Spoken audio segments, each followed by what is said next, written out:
Bonjour à toutes et à tous. Un grand merci à vous. Vous nous suivez depuis votre position. On ne connaît pas votre nom, on ne connaît pas votre profession, on ne connaît pas ce que vous faites dans la vie, mais vous nous suivez quand même malgré tout. Un grand merci à vous. Alors, le principe n'a pas changé. On revient aujourd'hui pour vous dire il ne faut jamais se plaindre. Ça, le principe ne va pas changer. Quand on se plaint, ça nous rend faibles. Trop faibles même. On s'explique. Pourquoi? Parce que quand quelqu'un se plaint, quand on trouve une excuse, on aura encore besoin d'autres excuses parce qu'on va en trouver plus. Une excuse fait appel à une autre. Parce qu'à chaque fois quand on sera confronté ou on sera face à un défi, on va toujours faire appel à ça. Il ne faut pas se plaindre. Quand on se plaint, ça provoque une production des hormones de satisfaction. Ça nous donne du plaisir instantané, mais qui ne va pas durer en fait. Ça ne va pas durer. Ça a une date de péremption. Dès que ça périt, il faut encore trouver autre excuse. Et en continu, on répète, ça devient une addiction. C'est une survie. Il a besoin toujours des excuses pour survivre parce que sans ça, il se trouve dans une zone d'inconfort. Il ne faut pas en arriver là. Il y a des gens qui sont allés même très loin. On va vous donner 3 exemples. Quand vous arrivez là-bas, c'est que votre situation est vraiment grave. C'est vraiment grave qu'il y a du travail à faire. Premier exemple, quelqu'un qui se plaint parce qu'il a perdu son père ou parce qu'il a perdu quelqu'un sur qui il comptait. Ça, votre situation est vraiment grave. Vous ne pouvez pas ramener la personne à la vie. Et quand vous trouvez ça comme excuse, vous êtes enterré avec la personne en fait. La différence entre cette personne et vous, c'est que l'autre personne est enterrée et vous êtes vivant. Vous n'êtes pas vivant. Vous êtes un zombie. Vous n'allez jamais vous en sortir. Parce que la personne ne va jamais revenir à la vie.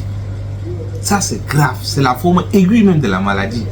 Vous savez, les médecins vont vous dire que c'est la forme aiguë. Que c'est grave, gravissime même. Il ne faut pas arriver là-bas. Il y a quelqu'un dans ce monde, au moment où vous regardez cette vidéo, il y a quelqu'un dans ce monde qui n'a jamais vu son papa, mais il est arrivé au sommet. Il n'a jamais vu son papa. Vous-même, vous avez eu la chance de voir avant que votre papa ou votre père meure. Donc, il ne faut pas arriver là-bas. C'est grave. Deuxième exemple, à quelqu'un qui se plaint de son lieu de naissance. C'est parce que je suis né quelque part. Choisissez l'exemple que vous voulez. Si vous êtes né au village, on s'en fout. Il y a des gens qui sont nés même dans des villages qu'on ne connaît même pas. Si vous cherchez sur internet, vous n'allez pas trouver. Mais si on arrive au sommet, ils ont réussi. Il ne faut pas arriver là-bas. Et vous savez, vous ne pouvez pas changer votre lieu de naissance. Pourquoi trouver ça comme excuse? C'est que vous êtes mort. Vous êtes mort. Vous êtes un zombie. C'est seulement qu'on vous a pas encore enterré. Il ne faut pas arriver là-bas. Et ensuite, troisième exemple, quelqu'un qui se plaint, qui trouve comme excuse sa couleur de peau. Et vous êtes arrivé là-bas. Vous savez qu'on ne peut pas changer la couleur de peau. Donc, on lui donne cœur, on s'en fout de votre couleur de peau. Ce qui compte pour cette vie, c'est quoi? C'est la couleur de votre pensée. Est-ce que vous pensez possibilité ou impossibilité? Est-ce que vous pensez succès ou vous pensez échec? C'est ça qui intéresse ce monde. C'est ça qui intéresse les gens. La couleur de votre pensée compte plus que la couleur de votre peau. Donc, on s'en fout de votre couleur de peau. Donc, c'est normal que des gens, ça va toujours, des gens comme ça vont exister. C'est même une des lois universelles, la loi de la polarité. Donc, il y aura toujours des gens qui vont penser impossibilité, et de l'autre côté, des gens qui vont penser possibilité. C'est ça. Pour qu'on parle de possibilité, il faut qu'il y ait des gens qui pensent impossibilité. Pour qu'on parle de lumière, c'est-à-dire la lumière éclaire parce qu'il y avait de l'obscurité. C'est ça la loi de la polarité, et ça va toujours exister. Il y aura toujours des gens comme ça. Mais la question qu'on se pose, vous et moi, vous êtes dans quelle catégorie? Malheur à ceux qui vont se retrouver dans l'autre catégorie. Impossibilité ou échec. Ils vont toujours trouver des excuses. C'est une survie pour eux. Ils ont besoin, parce que ces excuses entraînent une production des hormones de satisfaction instantanée. Ils auront toujours besoin de ça. C'est une addiction en fait. Et ce qu'ils ne comprennent pas, vous êtes un danger public. On va vous expliquer. Vous constituez un danger public. Quand vous allez vous plaindre,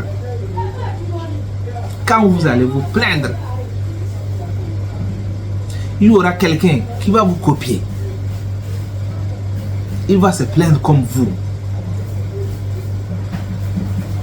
Quand vous allez vous plaindre, il y aura 2-3 personnes qui vont se plaindre comme vous, qui ne vont rien faire comme vous. Et quand vous êtes 2, 3, 4, ainsi de suite, c'est un nombre. Les gens vont descendre, manifester, ils vont toujours manifester. Ils vont toujours manifester. Ils vont commencer à parler des droits. On a droit à ça. On a droit. Mais le droit, c'est quoi? Vous avez le droit de penser positivement. C'est ça. Il faut penser positivement. Il faut penser succès. Ça, c'est le droit. Donc, vous êtes un danger public. On dit que le meilleur service que vous puissiez rendre à ce monde, c'est d'atteindre la meilleure version de vous. C'est d'atteindre vos objectifs, de réaliser vos rêves.